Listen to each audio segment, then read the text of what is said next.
இயேசுவுக்கே புகழ். மரியே வாழ்க. கிறிஸ்துவில் மிகவும் பிரியமானவர்களே, இயேசுவின் நாமத்தில் நல்வாழ்த்துக்கள்.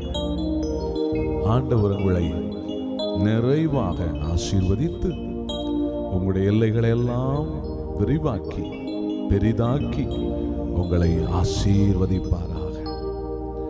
பரிசுத்த ஆவியானவரே செயல்படுங்கப்பா. பரிசுத்த ஆவியானவரே என்னில் இடைப்படுங்க. என் வாழ்க்கையில, தனிப்பட்ட வாழ்க்கையில வந்து என் அபிஷேகம் செய்யப்பா. ஹல்லேலூயா, ஹல்லேலூயா, ஹல்லேலூயா, ஹல்லேலூயா, ஹல்லேலூயா. Price the Lord.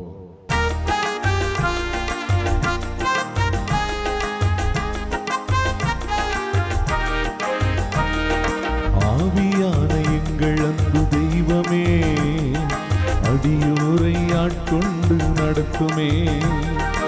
ஆவியான எங்கள் அன்பு தெய்வமே, அடியோரை ஆட்கொண்டு நடத்துமே. ஆட்கொண்டு எங்களை அனலாக்கும், ஆட்கொண்டு எங்களை அனலாக்கும். அன்பினார் இன்று அலங்கரியும், அன்பினார் இன்று அலங்கரியும். ஆவியான எங்கள் அன்பு தெய்வமே, அடியோரை ஆட்கொண்டு நடத்துமே.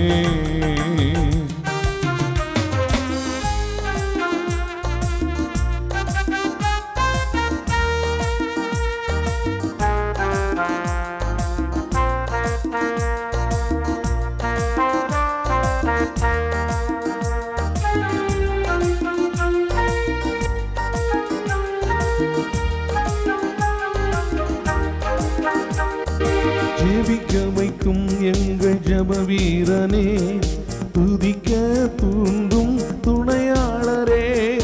ஜெபிக்க வைக்கும் எங்கள் ஜெப வீரனே, துதிக்க தூண்டும் துணையாளரே. சாத்தானின் சகல தந்திரங்களை, சாத்தானின் சகல தந்திரங்களை தகர்த்தெறிய வாருமையா. இப்போ தகர்த்தெறிய வாருமையா. ஆட்கொண்டு எங்களை அனலாக்கும், ஆட்கொண்டு எங்களை அனலாக்கும். அன்பினார் இன்று அலங்கரியும், அன்பினார் இன்று அலங்கரியும். ஆவியான எங்கள் அன்பு தெய்வமே, அடியோரை ஆட்கொண்டு நடத்துமே. ஆவியான எங்கள் அன்பு தெய்வமே, அடியோரை ஆட்கொண்டு நடத்துமே.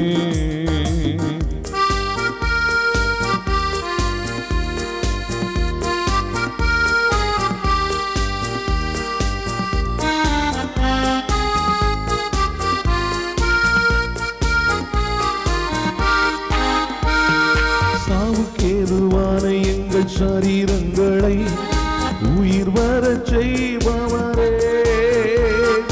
சாவுக்கேதுவான எங்கள் சரீரங்களை உயிர் வர செய்பவரே.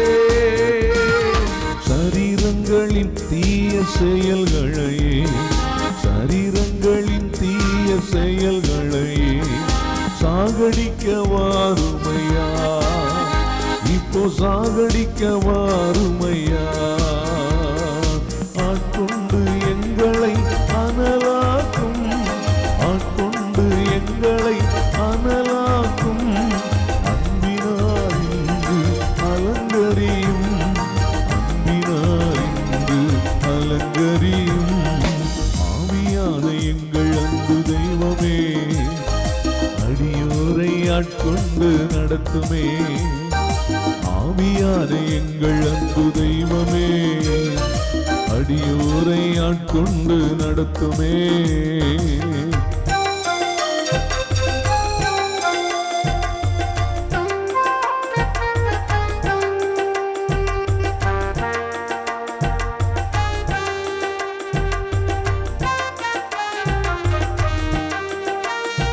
பலனில்லாத நேரங்களில் உதவிடும் துணையாளரே.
நடத்துமே.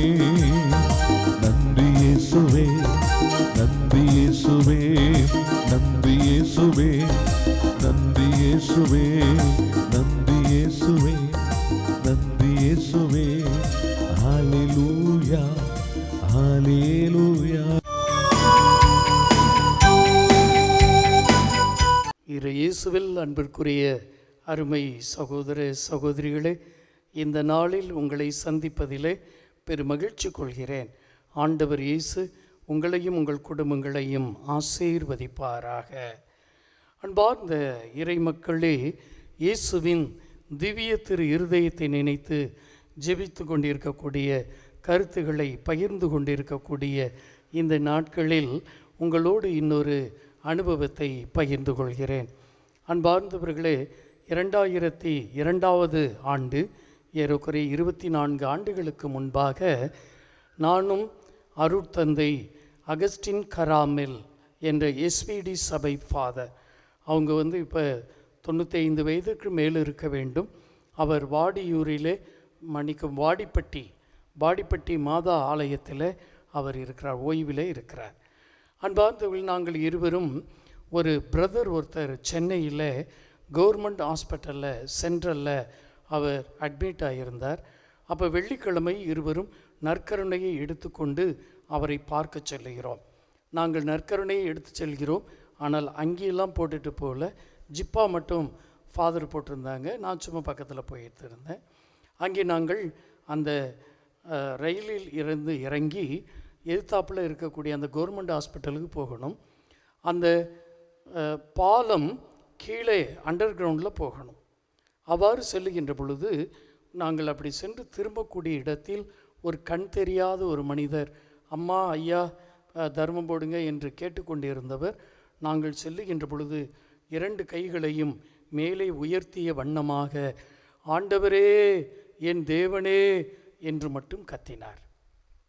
நாங்கள் 2 பேருமே விரதம் இருந்தோம். அன்றைக்கு 2 பேருமே ஜெபம் பண்ணிவிட்டு பூசையில் ஒப்பு கொடுத்துட்டு அந்த பிரதருக்காக ஜெபம் பண்ணிட்டு தான் நற்கருணை எடுத்து செல்கிறோம். அந்த மனிதருக்கு நாங்கள் அங்கி போட்டுட்டு போகல, எங்களை ஃபாதர்னு தெரிய வாய்ப்பில்லை. முதலில் அவர் ஒரு கண் தெரியாத மனிதர். ஆனால் அவருடைய வார்த்தையிலிருந்து ஆண்டவரே என் தேவனே என்று ஒரு வார்த்தை வந்தது. நாங்கள் இருவரும் ஆச்சரியத்தோடு பார்த்தோம். ஆனால் அந்த மனிதரை நாங்கள் கடந்து சென்றோம். அதுக்கப்புறம் அவர் மீண்டும் தர்மம் எடுக்க தொடங்கினார். நாங்கள் சென்று மருத்துவமனையிலே நற்கருணை எல்லாம் கொடுத்துவிட்டு மீண்டும் அங்கே வருகின்ற பொழுது அவர் அப்பொழுது தர்மம்தான் எடுத்தார். நற்கருணை இல்லாமல் நாங்கள் வந்த பொழுது அவர் தர்மம் மட்டும் எடுத்துக்கொண்டிருந்தார். ஆண்டவரேன்னு சொல்லலை, என் தேவனேன்னு சொல்லலை. அன்பார்ந்தவர்களே, அந்த வெள்ளிக்கிழமையில் இயேசுனுடைய பிரசன்னத்தை உணரும்படியாக அந்த கண் தெரியாத மனிதர் எனக்கு வெளிப்படுத்தினார். இயேசுடைய வெளிப்பாடு உன் கண் தெரியாத மனிதரிடமிருந்து வருகிறது. அவர் ஏதோ தர்மம் எடுக்கிறார் என்று நாம் நினைத்து கொள்கிறோம். ஆனால் ஆண்டவருடைய தொடுதல் எங்கெல்லாம் இருக்கிறது என்று பாருங்கள். அவரை நினைத்து பக்தியோடு ஜெபிக்கும் மக்கள் அவருடைய பிரசன்னத்தை முதலில் பெற்றுக்கொள்வோம். அது போதுங்க, ஆண்டவருடைய பிரசன்னம் போதும். இருதய ஆண்டவருடைய அந்த அன்பு பிரசன்னம் போதும். அவருடைய அந்த இருதய பிரசன்னமே நம்மை வழி நடத்தும். அதைவிட மிகப்பெரிய ஒரு மகிழ்ச்சி இந்த உலகத்திலே நமக்கு தேவையில்லை. ஆதலால் இருதய ஆண்டவரை நீங்கள் அனுபவிக்க கற்றுக்கொள்ளுங்கள். அவர் உங்களோடு பேசும் ஒரு வாய்ப்பை ஏற்படுத்தி கொடுங்க. அன்பு செய்யுங்க. ஆண்டவர் உங்களை வழி நடத்துகிறார். ஆமென். God bless you all. சங்கீதம் திருப்பாடல் 6ஆம் அதிகாரத்திலே 2வது வசனத்தை நீங்கள் எடுத்து வாசியுங்கள். ஆண்டவரே எனக்கு இரங்கும், ஏனெனில் நான் தளர்ந்து போனேன். ஆண்டவரே என்னை குணமாக்கியருளும், ஏனெனில் என் எலும்புகள் வலுவிழந்து போயின. அல்லேலூயா. நல்ல கவனிக்கணும். இந்த வசனம் இன்னைக்கு ஆண்டவர் நமக்காக நம்முடைய வாழ்க்கையில் ஒரு பெரிய அற்புதத்தை, மாற்றத்தை நாம் பெற்றுக்கொள்ள வேண்டும் என்று ஆண்டவர் நமக்கு தருகிறார். அல்லேலூயா. இந்த வசனத்தை நீங்கள் வாசிக்கும் பொழுது இந்த வார்த்தையானது ஒரு ஜெப பகுதி. அல்லேலூயா. Praise the Lord. வேதத்தில் நிறைய ஜெபங்கள் நமக்கு கொடுக்கப்பட்டிருக்கிறது. அல்லேலூயா. அன்னாள் ஜெபித்தார் என்று நாம் பார்க்கிறோம். ஈசாக்கு தன் மனைவி ரெபேக்காவுக்காக ஜெபித்தார். அல்லேலூயா. மோசே இஸ்ரவேல் ஜனங்களுக்காக ஜெபித்தார். அல்லேலூயா. இப்படி பல ஜெபங்கள் பார்க்கிறோம். புதிய ஏற்பாட்டிலையும் நம்ம ஆண்டவர் இயேசு கிறிஸ்து ஜெபிக்கிறார். சீடர்கள் ஜெபிக்க கற்றுக் கொடுக்கும்படியாக கேட்கிறார்கள். அதே போல திருத்தூதர்கள், அன்னை மரியா எல்லாரும் சேர்ந்து ஜெபிக்கிற ஜெபங்கள் எல்லாம் நமக்கு எழுதப்பட்டுள்ளது. அல்லேலூயா. இப்ப நாம் வாசிக்கிற இந்த ஜெபமானது ஒரு மனிதன் இக்கட்டின் மத்தியிலும் வேதனையின் மத்தியிலும் இருக்கிறான். அல்லேலூயா. அதனால தான் அவர் எப்படி ஜெபம் பண்றார் பாருங்க. ஆண்டவரே எனக்கு இரங்கும், ஏனெனில் நான் தளர்ந்து போயிருக்கிறேன். Price the Lord. சொல்லுங்க அல்லேலூயா. ஆண்டவரே எனக்கு இரங்கும், ஏனெனில் நான் என்ன செய்கிறேன்? தளர்ந்து போயிருக்கிறோம். இன்னைக்கு நம்ம வாழ்க்கையில கூட நம்ம ஆண்டவரை நோக்கி கேட்கிறோம், ஆண்டவரே என் மேல இரக்கம் வையும், என் மீது இரக்கமாயிரு. ஏன் ஆண்டவர்கிட்ட கேட்கிறாருன்னா ஒரு தளர்ந்து போன மனநிலைமை. Price the Lord. சொல்லுங்க அல்லேலூயா. இன்னைக்கு வாழ்க்கை பயணத்தை நம்ம பார்க்கும் பொழுது இன்னைக்கு குடும்பங்களில், உறவுகளின் மத்தியில், நம்முடைய வாழ்க்கையில் எல்லாருக்கும் ஏதாவது ஒரு விதத்தில் பிரச்சனை இருக்கிறது. Price the Lord. நான் சந்தோஷமா இருக்கிறேன் அப்படின்னு இந்த உலகத்தில் யாராவது சொல்ல முடியுதா? சொல்லுங்க, முடியுதா?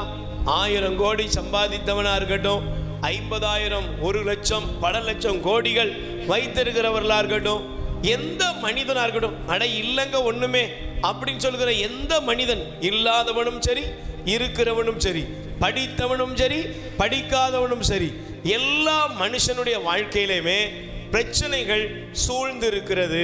அல்லேலூயா. அப்ப இந்த பிரச்சனைகளால் ஒரு மனிதன் சூழப்படும் பொழுது அந்த மனிதன் என்ன ஆகிறான்னா தளர்ந்து போகிறான். அல்லேலூயா. நமக்கு இன்னைக்கு பல நேரங்களில் தளர்ச்சி. எனக்கு சமீபத்தில் ஒரு சகோதரி சொன்னாங்க, பிரதர் என்னன்னே தெரியல, உடம்பெல்லாம் அப்படி சோர்ந்து போகுது, நடக்க முடியலை, பேச முடியலை, எதையுமே ஒரு ஆக்டிவாக செய்ய முடியவே இல்லை அப்படின்னு அவங்கள பார்த்து அவங்க பிரச்சனைகளை சொல்ல ஆரம்பித்தார்கள். அப்போ என்ன காரணம் என்று அவர்களோடு உட்கார்ந்து பேச ஆரம்பித்த பொழுது அந்த சகோதரி சொன்னாங்க, ஆஸ்பத்திரிலாம் போயிட்டு வந்துட்டேன், எல்லாம் போயிட்டு வந்துட்டேன், டாக்டர்லாம் பார்த்து எனக்கு எல்லா சிகிச்சையும் கொடுத்தாங்க, ஆனால் ஒன்றும் நடக்கலை.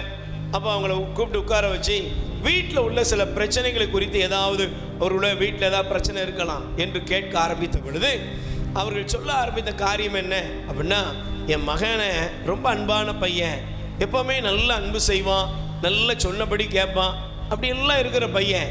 ஆனால் இப்போ கொஞ்சம் வேலைக்கெல்லாம் போயிட்டு சம்பாதிக்க ஆரம்பிச்சிட்டான். சம்பாதிக்க ஆரம்பித்தோடனே ஒரு நாள் ரொம்ப லேட்டாக வந்தான். லேட்டாக வந்த உடனே நான் அவனை பார்த்து கேட்டேன், என்னப்பா ரொம்ப லேட்டாக வர்ற, முந்தியெல்லாம் இப்படி இருக்க மாட்டேன் அப்படின்ன உடனே என்னை பார்த்து ஒரு முறைச்சான். நான் என்ன சின்ன பிள்ளை நினச்சிங்களா? நான் என்ன சின்ன பையனா? நீங்கள் நினச்ச மாதிரிலாம் அப்படிலாம் இல்லை, என்ன எங்களுக்கும் வாழ தெரியும், நான் என்ன சின்ன பையன் கிடையாது, நீங்கள் எப்படிலாம் நினைக்காதீங்க அப்படின்னு கொஞ்சம் வேகமாக பையன் பேசிட்டான். அல்லேலூயா. இந்த அம்மா அதிலிருந்து என்ன செய்யலை, தூங்க முடியல.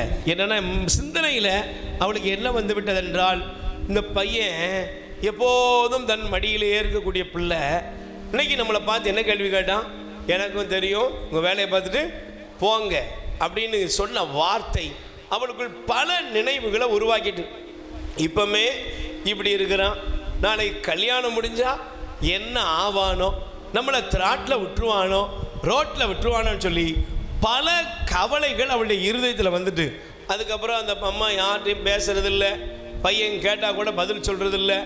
இப்படியே நிலைமை போயிடு ஒரு தன்னையே ஒரு நோயாளியாக அவள் மாற்றி இருக்கிறாள். அல்லேலூயா. இன்னைக்கு ஒருவேளை நம்ம குடும்பத்தில் கூட நமக்கு கூட சில நேரங்களில் நல்ல அன்பு செய்த கணவன் திடீர்னு ஒரு வார்த்தையை பேசும் பொழுது, திடீரென்று நாம் நேசித்தவர்கள் ஏதாவது ஒரு விதத்தில் நம்மை விட்டு விலகி போகும் பொழுது, நல்லா இருந்தவங்க நம்ம வாழ்க்கையில் வழக்கமானபடி அவங்க செயல்படாமல் கொஞ்சம் விலகி போனாங்கன்னா ஆட்டோமேட்டிக்காக நமக்கு என்ன வந்துடுது, மனசில் ஒரு சஞ்சலம், ஒரு பரிதவிப்பு, ஒரு கவலை, பலவிதமான எதிர்மறையான சிந்தனைகள் நமக்கு உருவாக ஆரம்பித்து விடுகிறது. அல்லேலூயா.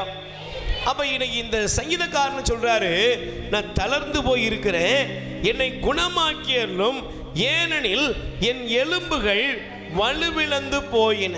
அல்லேலூயா. சொல்லுங்க அல்லேலூயா. அப்ப இதை படிக்கும் பொழுது 6ஆம் வசனத்தை பாருங்களேன். பெருமூச்சினால் இளைத்து போனேன், ஒவ்வொரு இரவும் கண்ணீரில் என் படுக்கை மிதக்கிறது, என் கட்டில் அழுகையால் நனைகிறது, துயரத்தால் என் கண் வீங்கி போயிற்று.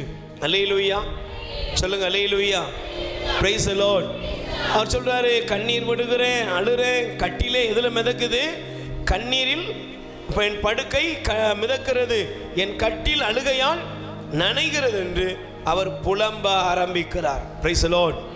ஒருவேளை இன்னைக்கு நீங்க யாராவது புலம்பலோடு வந்திருக்கலாம், கண்ணீரோடு வந்திருக்கலாம், வேதனைகள் மத்தியில் வந்திருக்கலாம். சில பிரச்சனைகள் உங்க வாழ்க்கையில உங்களை பல விதத்தில் நசுக்கி கொண்டிருக்கலாம். பிரியமானவர்களே, நான் ஒரே ஒரு காரியத்தை கண்டுபிடிக்கிறேன். உங்க வாழ்க்கையில இன்னைக்கு உங்க வாழ்க்கையில ரொம்ப நேசித்தவர்கள், அன்பு செய்தவர்கள் உங்களை விட்டு விலகி போயிருக்கலாம். அல்லேலூயா. ஒருவேளை உங்க சொந்த குடும்பத்திலேயே நீங்க புறக்கணிக்கப்படுகிற ஒரு நபரை போல காணப்படலாம். அல்லேலூயா. நீங்க எப்படி இருந்தாலும் சரி, இன்னைக்கு உங்களுக்கு ஒரு மாற்றம் வேண்டும்.